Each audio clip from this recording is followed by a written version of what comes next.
सुबह की ताजी हवा में एक हल्की सी मिठास थी। गांव के बाहर बने सब्जी मंडी में रोज की तरह हलचल शुरू हो चुकी थी। आवाजें, मोल भाव, ठेले खींचते मजदूर, सब कुछ सामान्य लग रहा था। लेकिन उसी सामान्य भीड़ में आज कोई खास शख्स मौजूद थी जिसका वहां होना बेहद असामान्य था। उसने साधारण कपड़े पहने हुए थे, बिना किसी सरकारी गाड़ी या सुरक्षा गार्ड के। एक आम महिला की तरह। उम्र करीब 35 साल, चेहरा शांत और आत्मविश्वास से भरा हुआ। लोग उसे देखकर बस इतना ही समझ पाए कि यह कोई बाहर की औरत है। लेकिन कोई नहीं जानता था कि वह इस जिले की डीएम आर्या राठौर है। डीएम आर्या राठौर सीधे एक ठेले के पास रुकती है, जहां एक करीब 32 साल की महिला सब्जी बेच रही थी। महिला की मांग में सिंदूर, माथे पर हल्का पसीना और आवाज में मेहनत की थकावट थी। आर्या ने मुस्कुराकर पूछा, बहन, टमाटर क्या भाव दिए हैं? महिला ने नजर उठाई और बोली, आज टमाटर 20 रुपए किलो है बहन, आपको कितना चाहिए? तभी एक नन्हा बच्चा जो स्कूल यूनिफॉर्म में था दौड़ता हुआ आता है और उस ठेले वाली औरत से कहता है, मम्मा, मुझे स्कूल छोड़ दो ना, देर हो रही है। अगर लेट हो गया तो टीचर मुझे डांटेंगे। महिला ने सब्जी का तराजू किनारे रखा और बच्चे से प्यार से बोली, बेटा, थोड़ी देर ठहर जा, पहले इस दीदी को सब्जी दे दूं, फिर चलते हैं। बच्चा जिद करता रहा, नहीं मम्मा, अभी चलो ना, प्लीज। डीएम आर्या राठौर यह सब देख रही थी। यह सब देखकर उनका दिल पिघल गया। वो बोली, बहन, आप एक काम करिए, आप अपने बच्चे को स्कूल छोड़ आइए, तब तक मैं आपके ठेले पर खड़ी हो जाती हूं। ठेले वाली महिला ने संकोच करते हुए कहा, अरे नहीं बहन, आप क्यों तकलीफ लेंगी? लेकिन आर्या के भरोसे से भरे शब्दों ने उसे मना लिया। वो बोली, ठीक है बहन, मैं इसे स्कूल छोड़कर जल्दी वापस आती हूं। और वो बच्चे को लेकर चली गई। जिला कलेक्टर आर्या राठौर ठेले पर खड़ी हो जाती है और अपने चारों तरफ के माहौल को गौर से देखने लगती है। कुछ देर बाद एक बाइक सब्जी मंडी में आती है। बाइक पर बैठा व्यक्ति इंस्पेक्टर रंजीत यादव था। उम्र लगभग 40 साल, अपनी वर्दी के घमंड से भरा हुआ।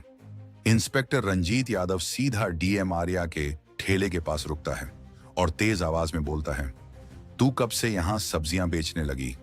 यहां तो एक दूसरी औरत सब्जी बेचा करती थी, वो कहां गई? आर्या इंस्पेक्टर से बोलती है, वो अपने बच्चे को स्कूल छोड़ने गई है। और तभी वह सब्जी बेचने वाली औरत वापस लौट आती है। इंस्पेक्टर को देखकर उसके चेहरे पर घबराहट छा गई। वो सिर झुकाकर बोली, आज क्या चाहिए आपको इंस्पेक्टर साहब? जो भी मन हो ले लीजिए। इंस्पेक्टर ने हुक्म देते हुए कहा, 1 किलो टमाटर दे, 2 किलो भिंडी और 1 किलो गोभी भी देना। औरत ने बिना कोई सवाल किए जल्दी जल्दी सब्जियां तौल दी। इंस्पेक्टर बिना एक भी पैसा दिए अपनी मोटरसाइकिल पर बैठा और वहां से चलता बना। यह सब देखकर आर्या राठौर हैरान रह गई। फिर उसने सब्जी वाली से पूछा, बहन, उस इंस्पेक्टर ने सब्जियों के पैसे क्यों नहीं दिए और आपने उससे कुछ कहा क्यों नहीं? औरत की आंखों में गहरी मजबूरी साफ झलक रही थी। उसने दर्द भरी आवाज में कहा, बहन, क्या कहूं, यह इंस्पेक्टर रोज ऐसे ही फ्री में सब्जियां ले जाता है। जब मना करती हूं तो मुझे डराता है, धमकाता है, कहता है मुझसे पैसे मांगेगी तू? तेरी इतनी हिम्मत, अभी तेरे ठेले को उठवा दूंगा और किसी नाले में फेंकवा दूंगा, फिर देखूंगा तुझे कैसे ठेला लगाएगी तू। बहन, मुझे सच में डर लगता है, अगर ठेला चला गया तो घर कैसे चलेगा, मेरे बच्चे क्या खाएंगे और स्कूल कैसे जाएंगे? इसलिए चुपचाप फ्री में उसे सब्जियां दे देती हूं। यह सुनकर आर्या राठौर के चेहरे का रंग बदल गया। वो भीतर तक हिल गई थी। उन्हें यकीन नहीं हो रहा था कि जो लोग कानून के रक्षक हैं वो ही अब कानून के भक्षक बन चुके हैं। कानून की रक्षा करने वाले ही उसका मजाक उड़ा रहे हैं। आर्या ने गंभीर स्वर में कहा, बहन, अब ऐसा नहीं होगा, अब मैं आपके साथ हूं।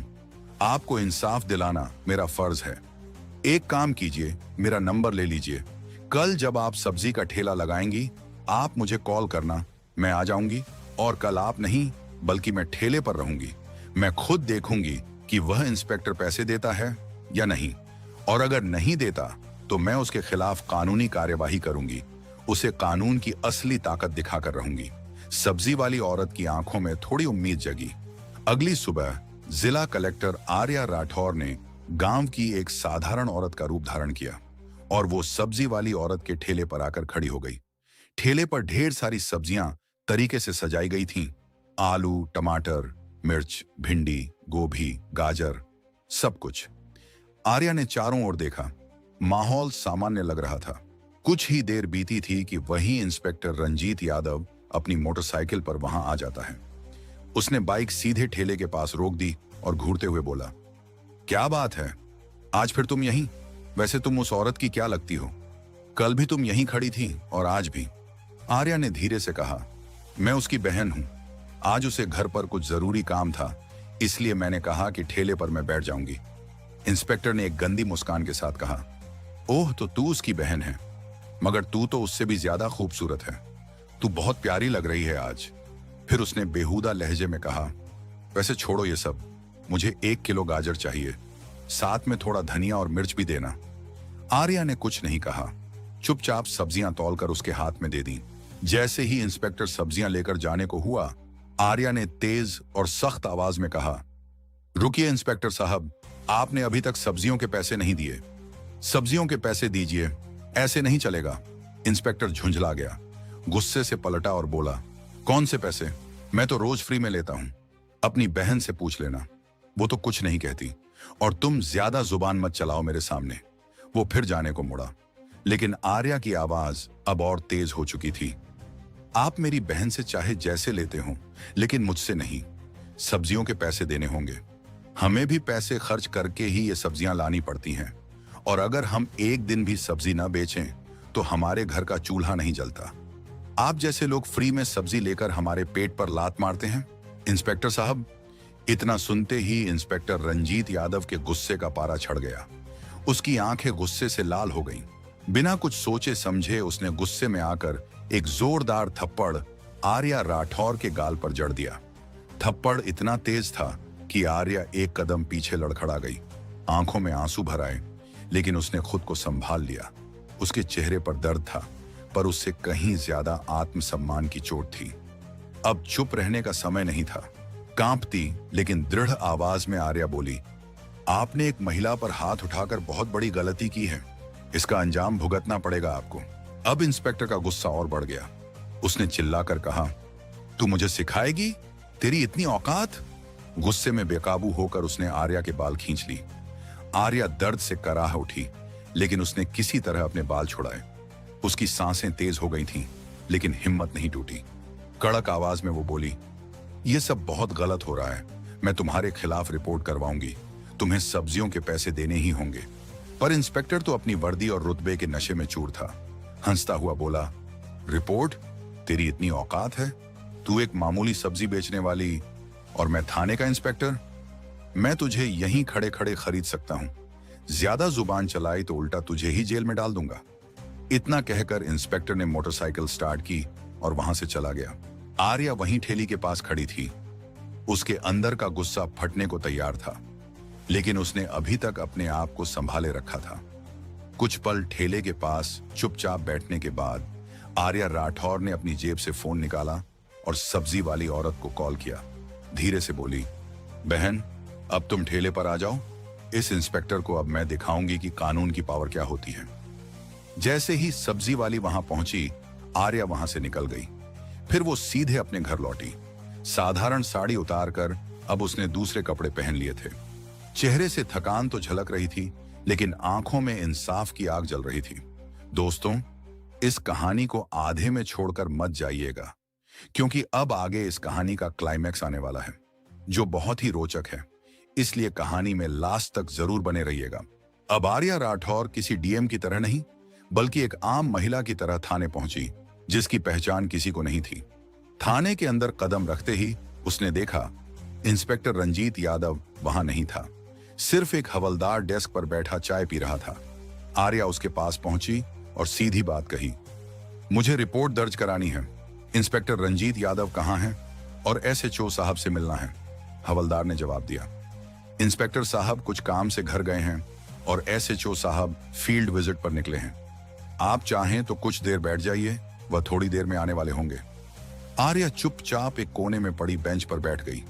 वो अब भी अपनी असली पहचान छुपाई हुई थी। भीतर आग धधक रही थी, लेकिन चेहरा शांत था। कुछ ही देर में थाने के अंदर एसएचओ अरविंद पाठक आ जाता है। जैसे ही उसकी नजर सामने बेंच पर बैठी महिला पर पड़ी, उसने महिला को बुलाया। उसने सवालिया लहजे में कहा, तुम कौन हो और यहां क्यों आई हो?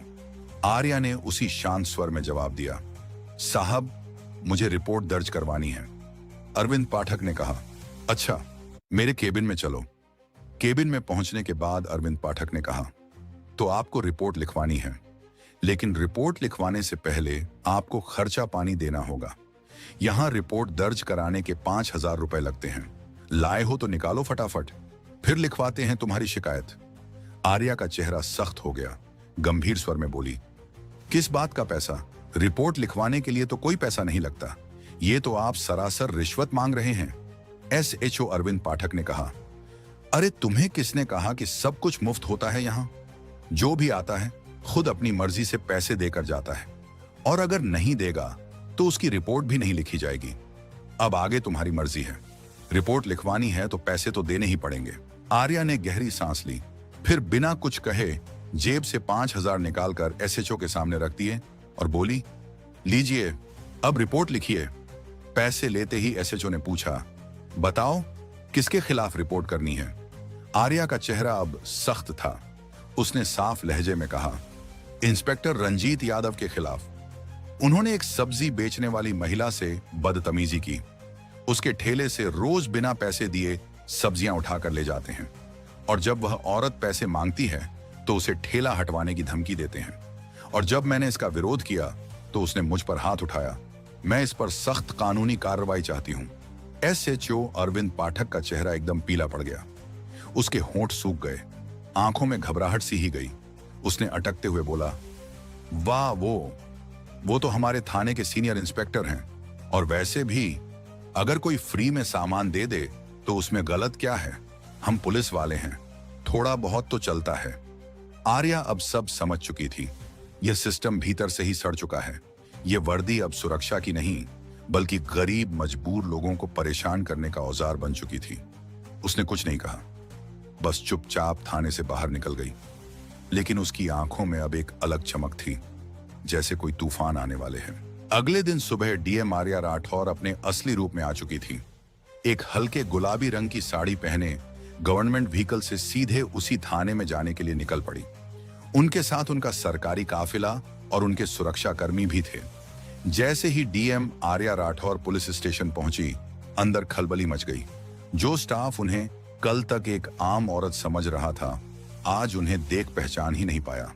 थाने के मुख्य हॉल में प्रवेश करते ही आर्या की पैनी नजरें सीधे इंस्पेक्टर रंजीत यादव और एसएचओ अरविंद पाठक पर पड़ी। दोनों वहीं खड़े थे जो कल तक वर्दी के नशे में चूर थे, लेकिन आज उनके चेहरे पर हवाइयां उड़ने लगी थीं। रंजीत घबराकर बोला, मैडम, आप कौन हैं? शो अरविंद पाठक ने भी कहा, आप तो कल भी आई थी ना रिपोर्ट लिखवाने। आर्या की आंखों में अब अधिकारी की गरिमा और संकल्प की चमक थी। उन्होंने ठहरे हुए स्वर में कहा, मैं हूं इस जिले की डीएम आर्या राठौर, और अब मुझे सब कुछ पता चल चुका है। किस तरह तुम दोनों मिलकर गरीबों को डराते हो, रिश्वत मांगते हो और अपनी वर्दी की आड़ में अत्याचार करते हो। दोनों अधिकारियों के चेहरे से रंग उड़ गया।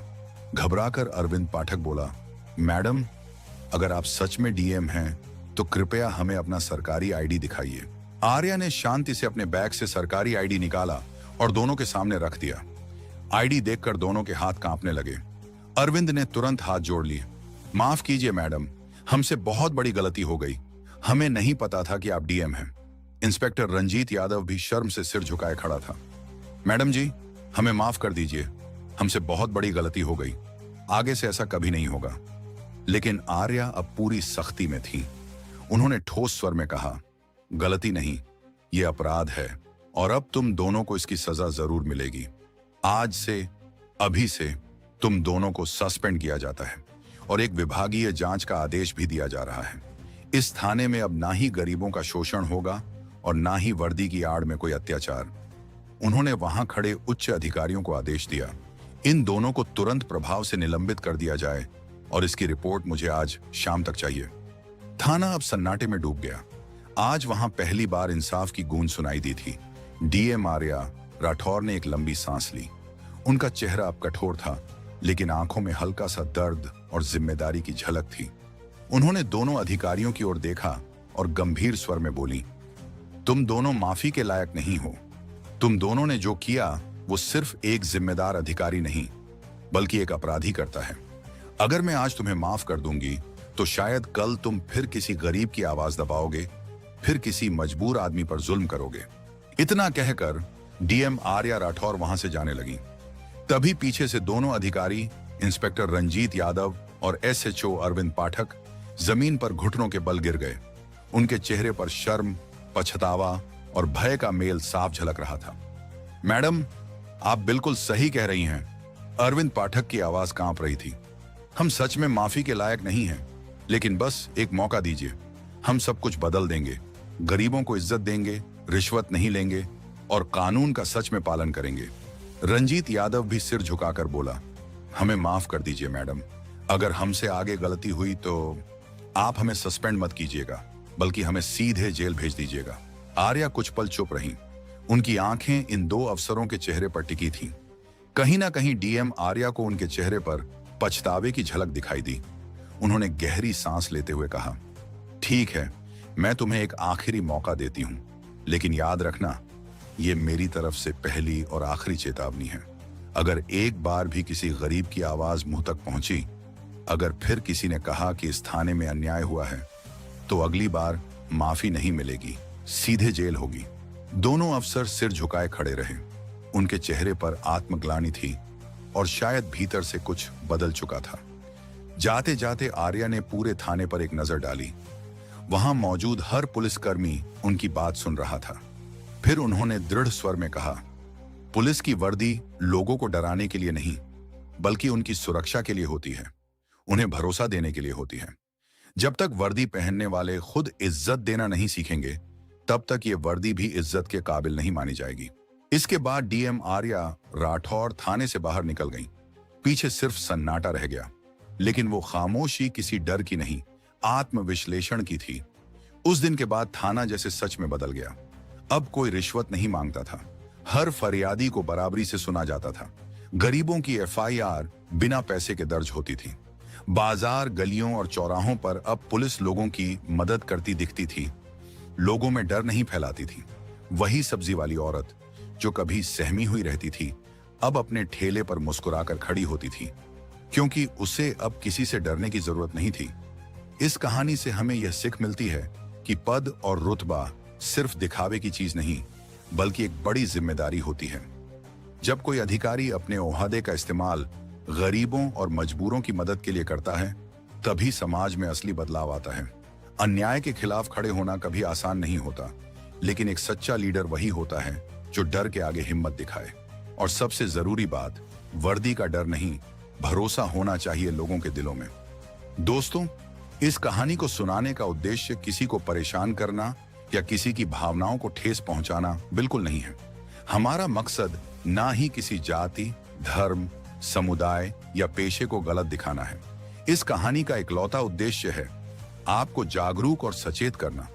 अगर आपको यह कहानी पसंद आई हो तो इसे लाइक करें, हाइप करें।